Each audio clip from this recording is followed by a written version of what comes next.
Hi everyone, this is New Storyteller. I received a suggestion from a friend on YouTube to create more multilingual content. So today I'm attempting to record an English episode on the response by Dr. Wang, whose online username is CKAD from the Chinese Academy of Sciences, to Professor Robert's comments on Twitter. The full text is available on Zhihu, and along with my full translation and introduction of Dr. Wang's background. Let's begin. Indeed, there are some issues that need explanation. Due to recent developments in the past few days, Professor Yao completes the paper writing. I focus on the analysis of XRD data. I performed the full Rietveld refinement and was able to ascertain to approximate structure. However, the treatment of the XRD data was perfunctory, and the experimental procedure was not well described. Now, let's methodically analyze the information reviewed during this period. First, sulfur is necessary in the samples. As I mentioned on a certain website in September, without adding sulfur, the chalcocite and the CU3P method would be redundant. Whether it is cold precipitation or hydrothermal and high pressure, doping copper is a straightforward matter. Originally, I intended to follow the paper from the Max Planck Institute to write something. After all, there is a precedent for an experimental report being published in AFM. It's a hot topic, so publishing a paper should not be problematic. Second, the case steps already disclosed by RK includes the heat treatment plus a crushed quartz tube. The K for all kinds of mathematical calculation is that there is an energy difference between different copper positions. Heat treatment means it's a two-stage calcination necessary. Crushed quartz tube, is it necessary to burn it with oxygen? I forgot which paper first calculated that copper prefers the inner ring, and the energy difference between the two positions is a few tenths, so I believe this energy difference can be basically ignored at temperature above 900 degrees. That is to say, at above 900 degrees calcination, copper can exist anywhere. So, is there a way to fix copper's position? Therefore, we calculate the K to this issue. Which element can fix copper's position? It's obviously sulfur. Everyone can calculate DFT again. So happy we have calculated. In short, if vacancies contain sulfur, then the energy difference between copper and the different positions is very large. Copper strongly prefers the inner ring and will not change no matter how it's calcinated, although RK report is in the outer ring. Therefore, in the hydrothermal synthesis stage, sulfur is first synthesized. Doping is very small in Therefore, in the hydrothermal synthesis stage, sulfur is first synthesized. Doping is very simple in this process. Cold precipitation plus high pressure can actually achieve doping. The blue-black solution of hydrothermal treatment will turn gray. I already gave an explanation at the end of my previous article on eating mustard's paper. Those interested can try it themselves.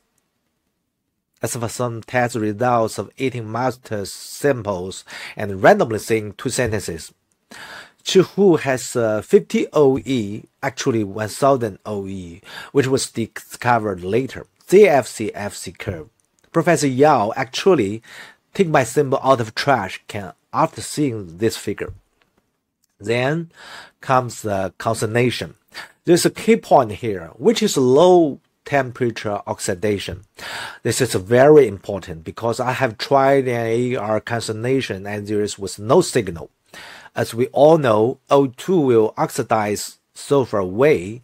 This attempt, after all, I majored in the smelting of non-ferrous metals, but there's one point here. Two possible chemical reactions may occur here. MES plus O2 yields Me plus SO2, or MES plus O2 yields MEO plus SO2. For the sulfur in the apatite structure, can this oxygen eventually enter or not? Haha, or how much will later?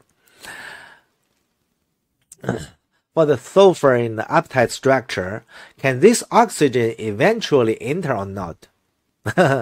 How much will enter? I won't give the specific struct here. I need to be saved for the submission. As for why it is 2.9, because I have done doping from 0 to 4. Too much copper will lead to ferromagnetism similar to iron. Leads to Bay fundamentally give results of X equal to 0.9 to 1.1. Why can't it be 0.9? I wasn't planning to bring this up, but let me make clear where I stand. As for the comments made about the anti-ferromagnetism, I obviously already know basics like adding some iron powder can produce such effects. I have piles of this kind of data on hand, and I certainly possess common knowledge of the field. The 300 Kelvin data is not shown because personally I feel there are some anomalies that make the measurements less reliable. Okay, this is Dr. ZKAD detailed response to Professor Robert Pilgrim from the chemistry department at the University of London. ZKAD is the abbreviation of his online username, which is an extremely cute and adorable name in Chinese, typically used to describe kittens. But contrary to what the name suggests, Dr. ZKAD is actually a handsome young Chinese researcher.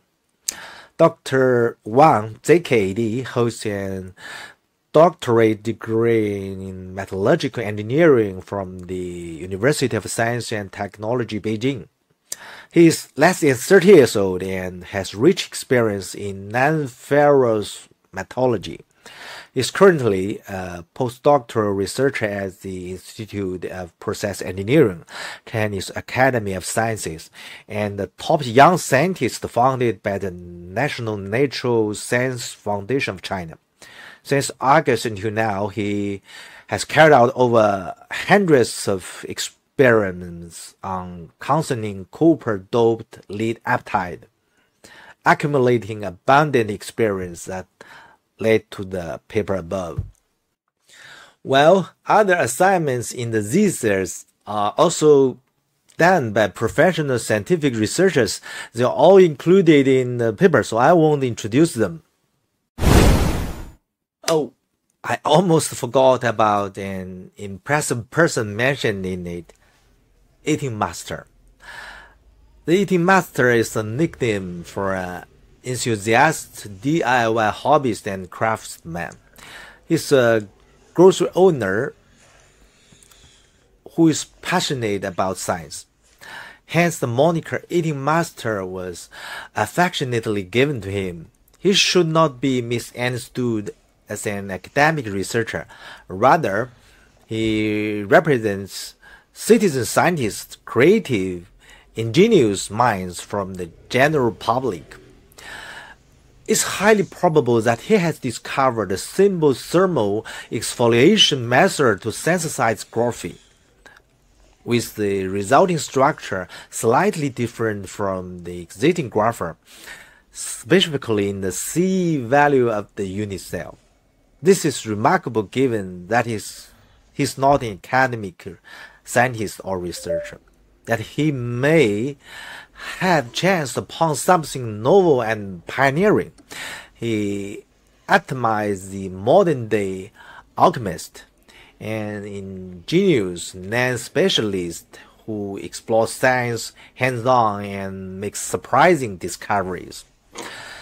Alright, this concludes today's video's response by Dr. Wang from the Chinese Academy of Science to Professor Robert from the University of London. This is one of few YouTube videos I have recorded in English, so please pardon me for my heavy accent. I will attempt to create more English videos content moving forward.